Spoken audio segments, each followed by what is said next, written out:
Hi student. எல்லாருக்குமே school வந்து open ஆயிடுச்சு.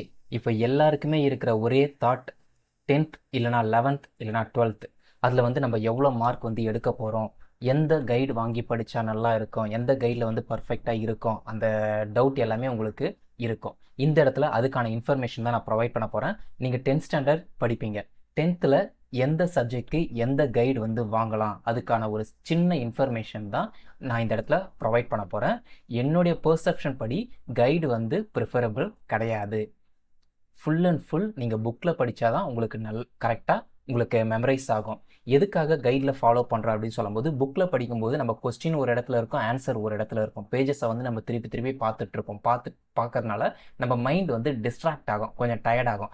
அதை அவாய்ட் பண்ணுறதுக்காக யூஸ் ஆகிறது தான் இந்த கைடுன்னு சொல்லும்போது மேலே கொஸ்டின் இருக்கும், கீழே ஆன்சர் இருக்கும். நம்மளுக்கு வந்து அந்த அளவுக்கு டிஸ்ட்ராக்ஷன் இருக்காது. அதுக்காக தான் கைடு யூஸ் பண்ணுவாங்க. ஆனால் 100% புக்கில் தான் படிக்கணும். இன்கேஸ் முடியாத சுச்சுவேஷன், புக்கில் இருக்கிற அதே இன்ஃபர்மேஷன் கைடில் கொடுக்குறாங்க, அது மாதிரி சுச்சுவேஷனில் நீங்கள் தாராளமாக கைடை யூஸ் பண்ணிக்கலாம். அதை 1க்கு 2 வாட்டி உங்கள் டீச்சராக இருக்கட்டும், இல்லைனா உங்கள் ரிலேட்டிவ் ஃப்ரெண்ட்ஸாக இருக்கட்டும், அது மாதிரி கேட்டு ஐடென்டிஃபை பண்ணிங்க.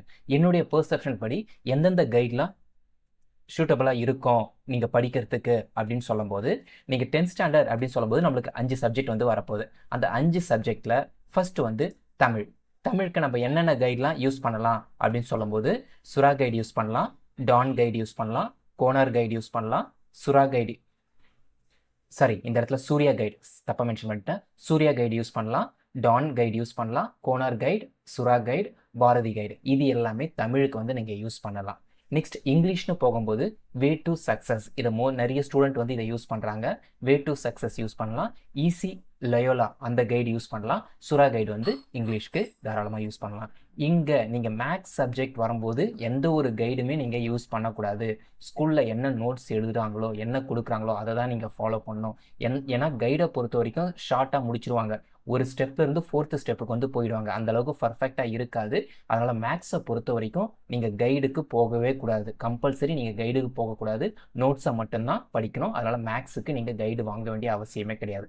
சயின்ஸை பொறுத்த வரைக்கும் நீங்கள் சுறா கைடு வாங்கலாம், ஈஸி லயோலா, சேவியர், இந்த 3 கைடில் எதனா ஒரு கைடு வந்து வாங்கி நீங்கள் தாராளமாக படிக்கலாம். நெக்ஸ்ட் சோஷியல் சயின்ஸை பொறுத்த வரைக்கும் சுறா கைடு, ஈஸி லயோலா, சேவியர், இந்த 3 கைட்லேருந்து எதனா ஒரு கைடை வந்து நீங்கள் வாங்கி படிக்கலாம். திரும்பவும் சொல்கிறேன், கைடுன்றது அசிஸ்ட் பண்ணுறதுக்கு தான். நம்ம புக்கில் படித்தா தான் நம்மளுக்கு பர்ஃபெக்டாக இருக்கும். இன்கேஸ் புக்கில் படிக்க முடியாத சுச்சுவேஷன், அது மாதிரி சுச்சுவேஷன் மேபி புக்கில் இருக்கிற அதே இன்ஃபர்மேஷன் கைட்லேயும் கொடுத்துருக்காங்க, அப்போ நீங்கள் தாராளமாக கைடை யூஸ் பண்ணிக்கலாம். கைடுன்றது நம்ம புக்கில் படிக்கும்போது டிஸ்ட்ராக்ஷன் வரும். கொஸ்டின் ஒரு இடத்துல இருக்கும், ஆன்சர் ஒரு இடத்துல இருக்கும்.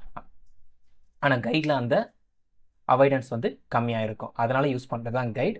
தாராளமாக இந்த கைட்லாம் உங்களுக்கு சஜஷன் பண்ணலாம். நீங்கள் வாங்கி தாராளமாக படித்து நல்ல ஸ்கோர் வந்து ஸ்கோர் பண்ணுங்கள். தேங்க்யூ.